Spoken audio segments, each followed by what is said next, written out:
à Angers ce matin. Le président du Conseil général de Vendée est tête de la liste Liberta dans l'Ouest pour les élections européennes. Accompagné de ses colistiers, il a présenté son programme de campagne. Un programme basé sur 3 principaux thèmes.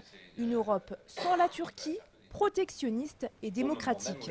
Philippe de Villiers s'en est pris aux institutions de Bruxelles. Pour lui, l'Europe est trop éloignée des réalités des citoyens. Vous croyez que les viticulteurs d'Anjou, ils ont été consultés sur cette histoire du vin rosé coupé, le Barrosé et Barroso là? Non, et ben voilà un exemple. Donc il y a quelque chose de dictatorial, de totalitaire dans ce mode de vie que nous récusons. Parmi les colistiers de Philippe de Villiers, Sophie Mével, numéro 2 sur la liste. Elle est conseillère municipale UMP à Brest.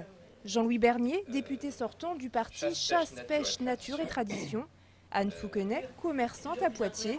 Dans cette liste, un seul élu du Maine-et-Loire, le Saumurois Patrick Davio. Je suis militant à MPF depuis de longue date et que les idées de Philippe de Villiers et les idées également de chasse, pêche, nature et tradition se rejoignent et rejoignent les miennes. Après Angers, Philippe de Villiers et son équipe poursuivaient leur campagne à Nantes. À noter dans le calendrier électoral la venue probable à Angers fin mai de François Bayrou, président du MoDem. Y aura-t-il classe le mercredi matin dans les écoles de la ville d'Angers à la prochaine rentrée? Depuis plusieurs mois déjà, le débat sur le rythme scolaire fait la une de l'actualité. Le 29 avril dernier, les 93 établissements, publics et privés, répartis sur le territoire de la commune, ont reçu ce questionnaire élaboré par la ville. L'objectif étant de recueillir l'avis de chaque conseil d'établissement et de chaque membre de ces instances. Au total, près de 700 questionnaires devraient être remplis. Luc Belot, l'adjoint chargé de l'éducation à la ville d'Angers, regrettant cependant que cette réflexion sur le rythme scolaire, voulue par le ministère, ne concerne que le découpage de la semaine. On sait que les vacances ne sont pas adaptées au rythme des enfants, qu'il faudrait pouvoir retravailler sur la question des vacances, rallonger les vacances de la Toussaint, les organiser différemment, maintenir un rythme, 7 semaines de classe, 2 semaines de vacances tout au long de l'année, même pour les vacances de février et de Pâques. Aujourd'hui, le décret nous l'interdit, c'est vraiment dommage que c'est vraiment ça qui pourrait aussi contribuer à profiter aux enfants.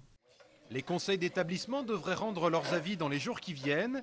Les résultats seront ensuite analysés et transmis à l'inspectrice d'académie. C'est en effet cette dernière qui prendra la décision finale, une décision qui devrait intervenir à la fin de ce mois ou au tout début du mois de juin. Cette jeune femme de 25 ans a disparu depuis lundi dernier. Originaire de Cholet, Bérénice le prêtre devait commencer une nouvelle mission d'intérim d'aide-soignante dans une maison de retraite d'Angers. Elle ne s'y est jamais présentée. Elle mesure 1,57 m, son style vestimentaire est baba cool. Une enquête a été ouverte par la police. Si vous avez le moindre renseignement, vous pouvez contacter le commissariat de Cholet au 02 41 64 82 00.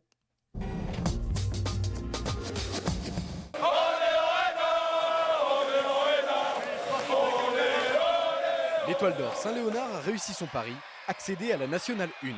Samedi soir, à Angers, dans la salle de Villoutray remplie comme jamais, Saint-Léonard a assuré le spectacle. Pour ce match retour des playoffs contre l'équipe alsacienne de Souffel, les basketteurs angevins devaient remonter 10 points perdus au match aller. Chose faite à la fin du temps réglementaire, 70-60 pour les jaunes. Suspense au rendez-vous donc, il fallait jouer la prolongation. Malgré les crampes, la pression de toute une saison, Saint-Léonard a relevé le défi et s'impose 77-65, décrochant pour 2 points son billet en National 1. Ça fait 2 ans qu'on travaille pour ça, là, c'est énorme. Là, on a l'aboutissement. Je peux rien dire. On a travaillé ensemble toute la saison. On est des potes et derrière, on arrive à monter, c'est super. On est rien, c'est tout. C'est magnifique, regardez. On est fait pour vivre des moments comme ça, c'est extraordinaire, quoi. En plus, on a vraiment un groupe exceptionnel, quoi. Et ça, je tiens à le signaler, c'est grâce au groupe qu'on a fini comme ça. Sur le plan sportif, cette accession en National 1 ne souffre d'aucune contestation. En revanche, ça bouge en coulisses. Avec l'ABC, Angers va en effet compter 2 clubs en National 1 la saison prochaine. Pour accéder à l'étage supérieur, Saint-Léonard doit multiplier son budget par 3. Pour l'instant, le club attend une réponse de la mairie pour sa prochaine subvention. L'Étoile d'Or va se tourner également vers les partenaires privés.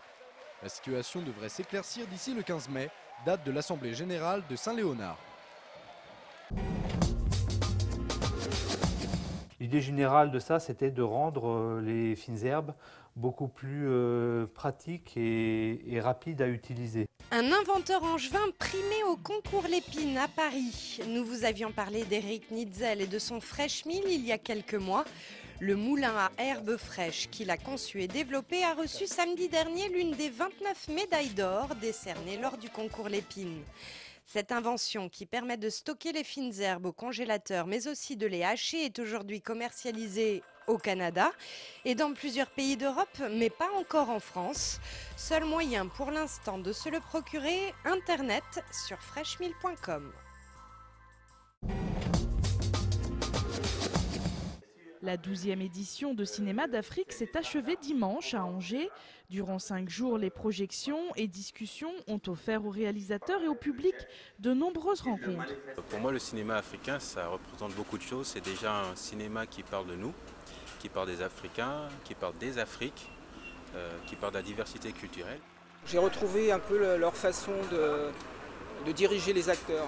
Et à la fois bon enfant, et aussi ce qui m'a plu aussi dans ces films, c'est qu'on voit vraiment bien la vie de tous les jours. C'est vrai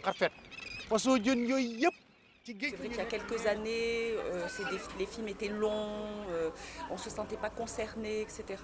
Là, ce sont des sujets qui, je trouve, concernent tout le monde, parce que il est un peu question de la mondialisation, des effets en Afrique, de ce que nous, on peut faire, parce qu'on est concerné aussi, etc. Rendez-vous dans 2 ans pour la 13e édition de Cinéma d'Afrique. Wow.